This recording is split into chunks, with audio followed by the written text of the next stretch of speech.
नमस्कार। Astro sky channel में आप सबका स्वागत है। ग्रहों के बारे में जितना कहा जाए या जितना ज्ञान हम इस महासागर से लिया जाए उतना कम है। उच्च ग्रह, वक्री ग्रह। आज हम देखेंगे नीच ग्रह। दोस्तों, वास्तव में ग्रह उच्च या नीच या वक्री होते ही नहीं हैं, क्योंकि जिन ग्रहों को भगवान नारायण ने स्वयं एक देवतुल्य स्थान दिया हुआ है या भगवान से कम स्थान नहीं है उनका, ऐसी स्थिति में होते हुए वो उच्च, नीच या वक्री कैसे हो सकते हैं? और नीच तो कदापि नहीं। जैसे मैंने कहा था कि उच्च ग्रह मतलब उच्च राशि में जब आते हैं तब वो उच्च कहलाते हैं, और पीछे की तरफ जाते हैं, जो हमें पीछे की तरफ जाते हुए दिखते हैं उसे हम वक्री कहते हैं। और नीच अर्थात नीच राशि में आने के बाद ग्रह नीच कहलाते हैं। लेकिन वास्तव में ग्रह कभी भी नीच नहीं होते या कभी भी उच्च नहीं होते। जिस राशि में वो उच्च हुए हैं या जिस राशि में वो नीच हुए हैं, अर्थात नीच राशि में आने के बाद वो जातक, उस जातक के स्वभाव में नीचत्व आ जाता है। उसका व्यवहार, जिस भाव में वो ग्रह नीच बने हुए हैं या जिस भाव में उनकी नीच राशि में वो स्थापित हैं, उस भाव के लिए वो व्यक्ति अपने व्यवहार से नीच हो जाता है या उस भाव के रिश्ते में वो नीच व्यवहार करता है। लेकिन साधारण बोलचाल की भाषा में कहते हैं कि ग्रह नीच हो गया है, लेकिन नहीं। देवतुल्य ग्रहों को नीच कहना ही गलत है। अब मान लो किसी की कुंडली में, हम एक बार सूर्य को ही ले लेते हैं। सूर्य अगर किसी की कुंडली में तुला राशि में है तो साधारण बोलचाल की भाषा में कहेंगे सूर्य नीच है। लेकिन क्या सूर्य वास्तव में नीच होते हैं? नहीं होते।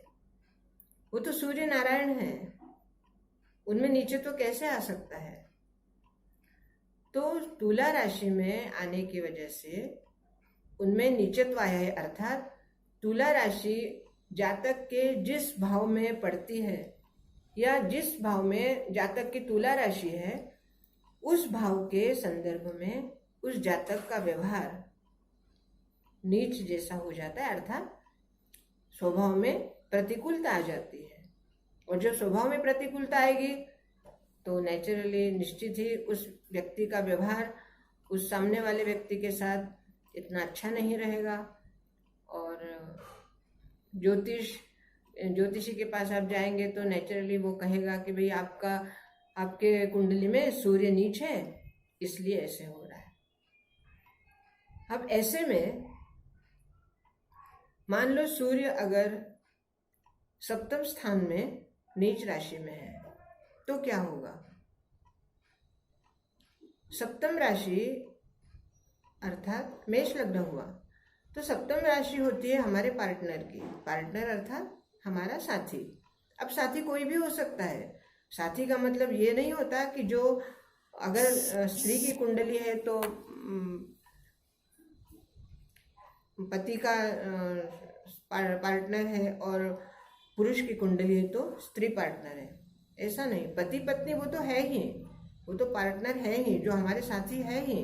लेकिन तात्कालिक साथी भी हमारे जीवन में कई बनते हैं, और वो तात्कालिक साथी, जैसे मान लो हम सफ़र करते हैं और सफ़र करते समय अगर हमारे, मान लो बस से सफ़र करते हैं या हमारे बगल वाली सीट पे कोई व्यक्ति बैठा है तो वो तात्कालिक साथी हुआ, क्योंकि उस दूसरी सीट पर अगर आपका संबंधी या आपके साथ कोई नहीं है तो नेचुरली आप अकेले जा रहे हैं, तो दूसरी सीट पर कोई दूसरा व्यक्ति आके बैठेगा, और वो दूसरा व्यक्ति जब तक उसका स्टेशन या उसका बस स्टॉप नहीं आता या आपका बस स्टॉप नहीं आता, तब तक वो व्यक्ति आपका तात्कालिक साथी है। बस इसी तरह जो तात्कालिक साथी होते हैं वो, या जो स्थिर साथी होते हैं वो, उनके साथ उस जातक का व्यवहार नीचत्व भरा होता है। जैसे हम कई बार देखते हैं कि हम सफ़र कर रहे हैं और हमारे साथ वाली सीट पर जो बैठे हैं व्यक्ति, वो अचानक ही हमसे लड़ पड़ते हैं, या अचानक ही उनका व्यवहार हमारे साथ ऐसा प्रतिकूल हो जाता है जैसे हमने बहुत बड़ा गुनाह किया हो। वास्तव में हमने उनका कुछ भी गुनाह नहीं किया होता, लेकिन उनकी कुंडली में जो भी ग्रह है सप्तम स्थान में अगर सूर्य नीच है तो उन व्यक्ति का व्यवहार हमारे साथ प्रतिकूल रहेगा, क्योंकि वो हमें अपना दुश्मन मानते हैं। वास्तव में हम उनके दुश्मन नहीं हैं, लेकिन हमारा सामान थोड़ा इधर उधर हो गया या हमारा पैर गलती से उनके किसी वस्तु को लग गया तो बस वहीं झगड़ा शुरू कर देते हैं। इसका मतलब ये हुआ कि उनकी कुंडली में सप्तम स्थान में कोई ग्रह, अब सिर्फ सूर्य ही नहीं लेकिन कोई भी ग्रह नीच का है, और इस वजह से पार्टनर के साथ वो झगड़ा कर रहे हैं या पार्टनर के साथ उनका व्यवहार प्रतिकूल है। इस तरह आप आपकी अपनी कुंडली में भी देख सकते हैं कि आपकी कुंडली में कौन से भाव में कौन सा ग्रह है, और अगर वो ग्रह नीच है, कोई भी ग्रह हो, तो उस भाव के साथ आपका व्यवहार कैसा है।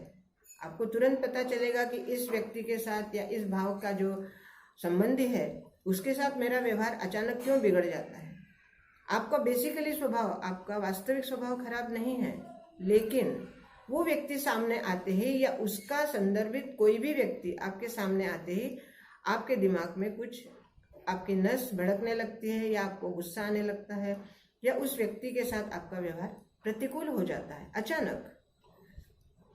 तो इसका मतलब यह है कि आपकी कुंडली में उस स्थान पर कोई नीच ग्रह बैठा हुआ है, अर्थात उस स्थान में जो ग्रह है वो नीच राशि में है, और इसलिए आपका स्वभाव उस व्यक्ति के लिए ऐसा हो जाता है।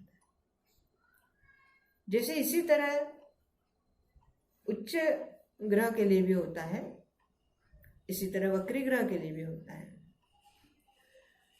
दोस्तों, ग्रह उच्च हो, वक्री हो, नीच हो या अस्तंगत हो, अस्तंगत मतलब सूर्य के साथ है, अगर सूर्य के साथ कोई ग्रह है तो उसका क्या प्रभाव होता है वो हम कल बताएंगे। लेकिन नीच ग्रह के लिए, चाहे सूर्य हो चाहे नवग्रहों में से कोई भी ग्रह हो, अगर उस नीच ग्रह के लिए हम कुछ, अगर हमारे यूनिट का है तो उसका जप, उसकी पूजा करके, उसकी शांति करके और उसके लिए हम उपासना करके उस ग्रह को हमारे अनुकूल कर सकते हैं। और अगर वो हमारे यूनिट का नहीं है, अर्थात हमारा अपोनेंट है, हमारा शत्रु पक्ष का है, तो उस ग्रह का हम दान कर सकते हैं। उस ग्रह के नाम से हम किसी को भोजन खिला सकते हैं, किसी को वस्त्र दे सकते हैं, और किसी भी तरह से हम उस ग्रह के संदर्भ में किसी ऐसे व्यक्ति की, गरीब व्यक्ति की हम सहायता करके उस ग्रह का नीचत्व, उस ग्रह की प्रतिकूलता हम दूर कर सकते हैं। और इस तरह हम कुंडली के ग्रहों को समान रूप से हमारे अनुकूल कर लेते हैं, रत्न धारण करके, मंत्र जप, रत्न, यत्न, यंत्र या दान या उसकी उपासना, जो भी आप करना चाहे, जो आपके परिस्थिति के अनुसार हो, जो आपकी शरीर यष्टि के अनुसार हो, आपकी परिस्थिति और आपकी मानसिकता, आपका आपकी आर्थिक परिस्थिति, सबको देखते हुए ही आपको कोई निर्णय लेना चाहिए, ताकि ग्रहों की जो अनुकूलता आपको मिलने वाली है वो आपके लिए वास्तव में अनुकूल बने। ग्रहों का आशीर्वाद आपको सदैव मिलता रहे।